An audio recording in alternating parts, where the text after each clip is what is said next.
Karthigai Deepam serial நேர்களுக்கு வணக்கம். நம்மளோட கார்த்திகை தீபம் சீரியல்ல ஒரு சூப்பரான எபிசோட் வந்திருக்குன்னே சொல்லலாம். மிஸ் பண்ணாம ஃபுல் வீடியோவும் கேளுங்க. வீடியோக்குள்ள போறதுக்கு முன்னாடி நம்ம சேனலை லைக் அண்ட் சப்ஸ்கிரைப் பண்ணி சப்போர்ட் பண்ணுங்க. இப்போ வந்து பாத்தீங்கன்னா நம்மளோட ரேவதி வந்து பாத்தீங்கன்னா ப்ராஜெக்டை வந்து இன்ட்ரோ கொடுக்கறதுக்காக வந்து பாத்தீங்கன்னா வந்து மீட்டிங் வந்து அரேஞ்ச் பண்ணியிருக்காங்க.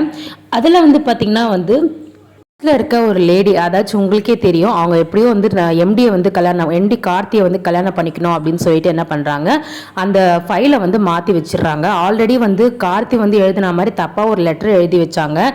ரேவதி கோச்சிட்டு போயிட்டு அவங்க அம்மா வந்து, அதாவது சாமுண்டீஸ்வரி வந்து நீ கண்டிப்பாக ஆஃபீஸ்க்கு போய் நீ வந்து உன்னோட வேலையில் மட்டும் நீ கவனம் செலுத்தணும் அப்படின்னு சொன்னதுனால திருப்பியும் வந்து ஆஃபீஸ்க்குள்ளே வந்து நுழைஞ்சிருப்பாங்க. திருப்பியும் வந்து வந்துட்டாலே எப்படியாச்சும் நம்ம வெளியே துரத்தணும் அப்படின்னு சொல்லிட்டு என்ன பண்ணியிருப்பாங்க, வேறு ஃபைலை அவங்க எடுக்க வேண்டிய ப்ராஜெக்ட் இல்லாமல் வேற ஒரு ஃபைலை வந்து மாற்றி வச்சுருப்பாங்க. மாற்றி வச்சதுனால தப்பான ஒரு இன்ட்ரோ கொடுத்து அவங்க அந்த தப்பான ப்ராஜெக்டை வந்து அவங்க வந்து ரிவ்யூ பண்ணதுனால வந்து பார்த்திங்கன்னா எல்லாரும் முன்னாடியும் வந்து ரேவதிக்கு ரொம்ப அசிங்கமாயிட்டு இருக்கும். அதுக்கப்புறம் வந்து அதுக்கு தான் காரணம் வந்து பார்த்தீங்கன்னா கார்த்தி தான் அப்படின்னு சொல்லிட்டு என்ன பண்ணுவாங்க, பயங்கரமாக வந்து கார்த்தியை வந்து திட்டுவாங்க. பிளான் பண்ணி தான் வந்து இதெல்லாம் பண்ணியிருக்கீங்க, நீங்கள் தான் ப்ராஜெக்ட் கொடுத்து தப்பாக கொடுத்து என்னை அசிங்கப்படுத்துறதுக்காக இதெல்லாம் பண்ணீங்களா அப்படின்ற மாதிரி வந்து ரேவதி வந்து திருப்பவும் வந்து கார்த்தி மேலேயே வந்து தப்பாக புரிஞ்சுக்கிட்டு திட்டிட்டு வந்து போயிடுவாங்க. அதை பார்த்து வந்து அங்கே இருக்கிற வந்து அந்த ஸ்டாஃப், அதாச்சும் நம்மளோட ரேவதியை வந்து வெளியே அனுப்பணும்னு சொல்லிட்டு நினைக்கிறவங்க வந்து என்ன பண்ணுவாங்க, எப்படியோ நம்ம பிளான் வந்து சக்ஸஸ் ஆயிடுச்சு, இனிமேலும் அவன் வருவார்னு நினைக்கிறியா அப்படின்ற மாதிரி வந்து பயங்கரமாக சந்தோஷத்தில் வந்து இருப்பாங்க.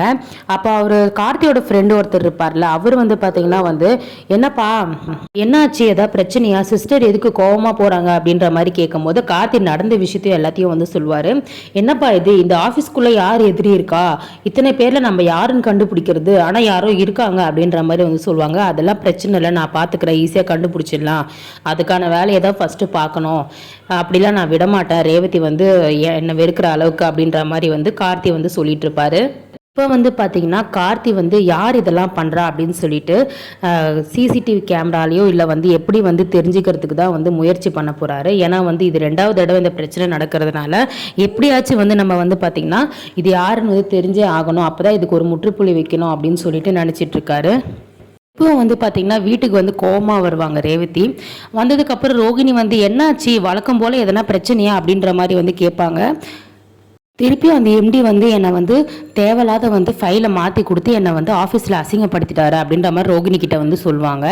அவர் அப்படிலாம் பண்ணியிருக்க மாட்டார் அப்படின்ற மாதிரி ஸ்ட்ராங்காக ரோகிணி சொல்லும்போது, என்ன நீ அவருக்கு வந்து நல்லவர்னு சொல்லிட்டு நீ சர்டிஃபிகேட் கொடுக்குற, என்னாச்சு அப்படின்னு சொல்லிட்டு கேட்கும்போது, இல்லை அவர் இவ்வளோ ஹெல்ப் பண்ணுறவர் எதுக்காக அந்த மாதிரி பண்ணணும் அப்படின்ற மாதிரி வந்து சொல்கிறாரு.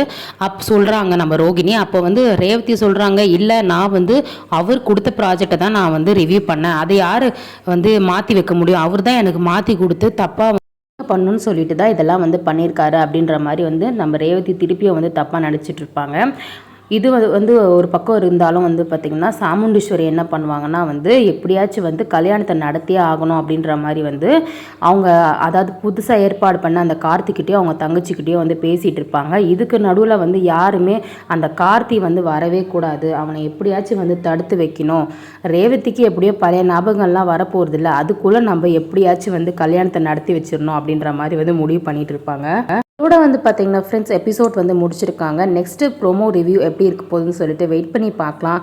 நெக்ஸ்ட்டு வேறு என்ன சீரியலுக்கான ரிவ்யூ வேணும்னு சொல்லிட்டு கமெண்ட் பாக்ஸில் கமெண்ட் பண்ணுங்கள். நம்ம சேனல் பிடிச்சிருந்தா லைக் அண்ட் சப்ஸ்கிரைப் பண்ணி சப்போர்ட் பண்ணுங்கள். அதான் நான் போடுற வீடியோ உங்களுக்கு உடனுக்குடன் நோட்டிஃபிகேஷனாக வரும். தேங்க்யூ.